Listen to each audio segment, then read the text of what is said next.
So I'm here with my dorm director, Mr. Elm, a former Hampton University student. Yes, sir. What was your major? Psychology. Psychology. Mm-hmm. So what challenges did you face as a student, and how did you kind of work through them? Challenges, I guess I could say my initial challenges were the adjustments to college life. Going from high school to college. In high school, I didn't really have to study much to get my work done, get good grades. But here it was a whole nother monster. It was a whole nother beast. So I had to step up to the learning curve quick. I know my freshman GPA, I'll never forget, 2.63. So what I ended up with my first semester, and that was horrible. So I had to adjust, realign, and just learn how to be a college student. You went from that 2.6 to being the dorm director of the top freshman dorm on campus. Yeah, it was a long journey. But after I got in the groove of things, it became easier. You get to learn your teachers, you learn what they want, so it was easier to get the grades that you need for whatever classes you have. So what skills did you learn at Hampton, and especially the psychology department, that you applied directly to what you do now as dorm director? Well, one is definitely social interactions. So for the first kind of week or so, I just laid back. I got to know the different personalities that were around me, and I just adjusted. I found the different personalities that meshed well together, the ones that probably didn't mesh too well together, and I try to build relationship. With everyone. I'm still working on that, working on how to get unity in the hall. Just so, because a lot of other let me not speak about my colleagues, a lot of people, just in the past of what I've been doing, counseling and things, they like to lead with fear. I don't want to lead with fear. I would rather build rapport, build respect, and then the leadership should come easier. That's been my experience in my previous jobs as well.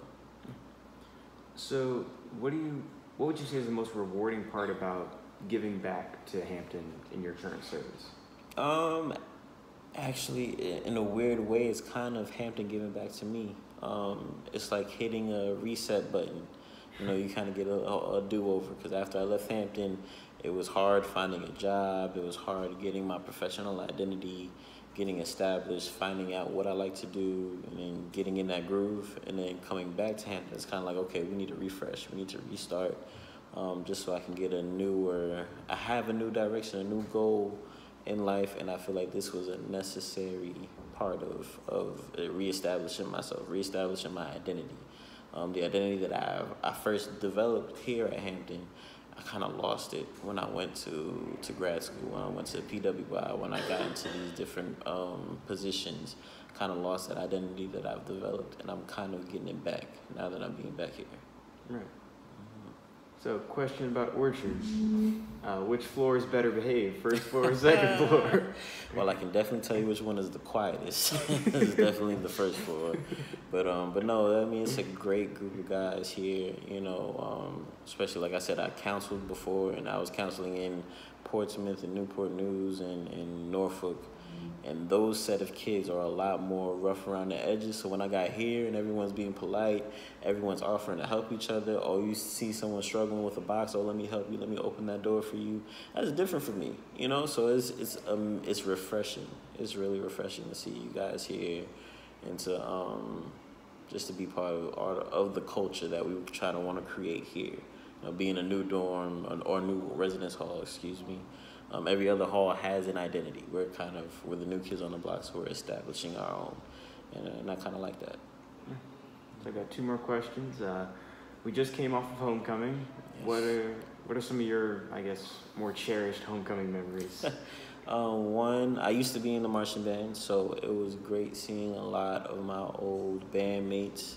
I got to even sit with the alumni band, a lot of the alumni members. They got to sit with the band, and it was great reminiscing, performing, and seeing those old friends. So that was one of the greatest things that I did here, was in the band, and then being an RA also. So hanging out with the RAs, and I was Mr. RA my senior year. So the fact that one of my RAs here was Mr. RA as well for this year. So that was kind of like it was just a great moment to realize that. So like that reset button again. So it's like all those things that I'm kind of reliving.